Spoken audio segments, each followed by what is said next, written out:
মানিকগঞ্জের ঘিওর উপজেলার বানিয়াজুড়ি ইউনিয়নের শোলধারা গ্রামে এক ব্যবসায়ীর জমি দখলের চেষ্টা, চাঁদাবাজি ও হত্যার হুমকির অভিযোগ উঠেছে বহিষ্কৃত এক থানা শ্রমিক দলের নেতা ও তার সহযোগীদের বিরুদ্ধে। বিস্তারিত থাকছে ক্রাইম রিপোর্টার আসাদুজ্জামানের প্রতিবেদনে। ভুক্তভোগী ব্যবসায়ী মোহাম্মদ রশিদ আলীর অভিযোগ, একই গ্রামের মোহাম্মদ লুৎফর রহমান দীর্ঘদিন ধরে রাজনৈতিক পরিচয় ব্যবহার করে এলাকায় প্রভাব বিস্তার করে আসছেন। স্থানীয়দের দাবি, তিনি জমি দখল, চাঁদাবাজি ও ভয়ভীতি প্রদর্শন সহ নানা সন্ত্রাসী কর্মকাণ্ডের সঙ্গে জড়িত। এই যে জায়গা আপনারা যে দখল করতে আসছেন বা আপনারা বুঝা নিতে আসছেন, আপনাদের কি এটা বন্টকনামা কোনো দলিল আছে? এই জায়গাটা আমাদের দলিলকৃত এবং আপনার বন্টকনামা কোনো দলিল আছে এই জায়গার? অবশ্যই আমাদের খাজনা খারিজের কপি আছে? অবশ্যই খাজনা খারিজের সব। সেগুলো আপনি দেখাইছেন কারোই? অবশ্যই। কাকে দেখাইছেন আপনি? স্থানীয় চেয়ারম্যান, ইউনিয়ন পরিষদের ইউনিয়ন চেয়ারম্যান ওই দিন আমরা ছিলাম, আপনি দেখাইতে পারেন নাই। আপনারা দেখাইতে পারেন নাই। আপনারা রেকর্ডের বলে দখল করতে আসছেন এখানে। রেকর্ডের বলে কি আপনি দখল করতে পারবেন? না, রেকর্ড আমাদের দলিল আছে। কিসের দলিল আছে? কিসের দলিল? আপনার রুয়ারসিং সম্পত্তি থেকে যদি আপনি খেয়ে ফেলেন আপনার জায়গা, আপনার ভাইয়ের অন্য অংশ থেকে কি আপনি পাবেন? অবশ্যই আমাদের সেটা। আপনি বন্টকনামা দলিল নিয়ে আসার কথা। আপনি এই যে গাছ কাটছেন কেন বলেন? এই যে গাছ কাটতে ফেলেছেন কেন? প্রিয় দর্শক, আপনি দেখতে পাচ্ছেন সে শ্রমিক দলের সাংগঠনিক সম্পাদক লুৎফর রহমান। সে এই ধরনের করছেন। তুমি কে আমাদের জায়গায়? তুমি কে ইন্টারফেয়ার? আমি গণমাধ্যম কর্মী, এটা আপনার জায়গা নয়, এটা রশিদ সাহেব।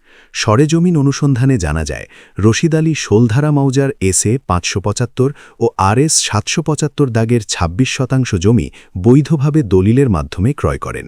তবে অভিযোগ রয়েছে, তাকে 26%-এর পরিবর্তে 28% জমির মূল্য পরিশোধে বাধ্য করা হয়।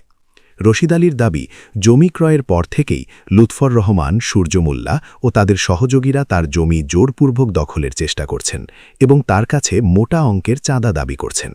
চাঁদা দিতে অস্বীকৃতি জানালে তাকে মুঠোফোনে হত্যার হুমকি দেয়া হয়। জানা গেছে, জমিটি পূর্বে মৃত রিয়াজউদ্দিন মোল্লার ছিল। পরবর্তীতে তার 4 নাতি সূর্য মোল্লা, কেবলা মোল্লা, সোজা মোল্লা ও মজ মোল্লার মধ্যে জমি ভাগ হয়। স্থানীয় সূত্রে দাবি, সূর্য মোল্লা তার অংশের কিছু জমি ইতোমধ্যে বিক্রি করলেও বর্তমানে অন্যের ক্রয়কৃত জমির ওপর মালিকানা দাবি করছেন। মোহাম্মদ আকবর আলী। আপনার বাড়ি শোলধারা।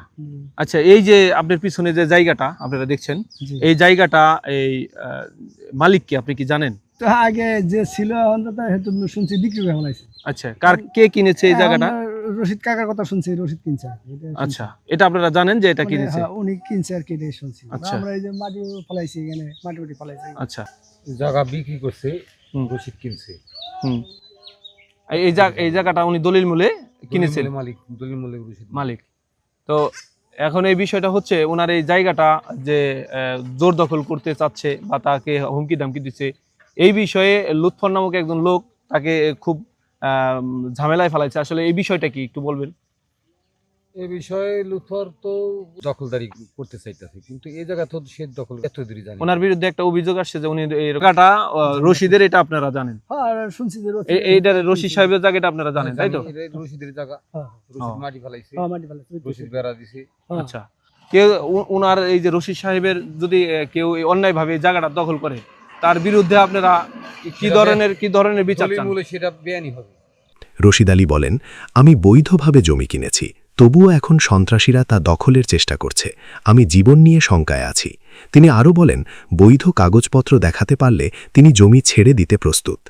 এ ঘটনায় গত 30 মার্চ 2026 তারিখে ঘিওর থানায় লিখিত অভিযোগ দায়ের করা হয়েছে। অভিযোগে লুৎফর রহমান, সূর্য মোল্লা ও শামীম মোল্লার নাম উল্লেখ রয়েছে।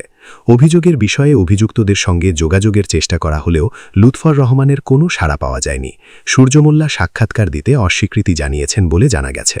ঘিওর থানার ভারপ্রাপ্ত কর্মকর্তা জানান, অভিযোগের বিষয়ে তদন্ত করে প্রয়োজনীয় আইনগত ব্যবস্থা নেওয়া হবে। এই ঘটনায় এলাকায় উদ্বেগ ও চাঞ্চল্যের সৃষ্টি হয়েছে। স্থানীয়রা দ্রুত সুষ্ঠু তদন্তের মাধ্যমে দোষীদের বিরুদ্ধে আইনগত ব্যবস্থা গ্রহণের দাবি জানিয়েছেন।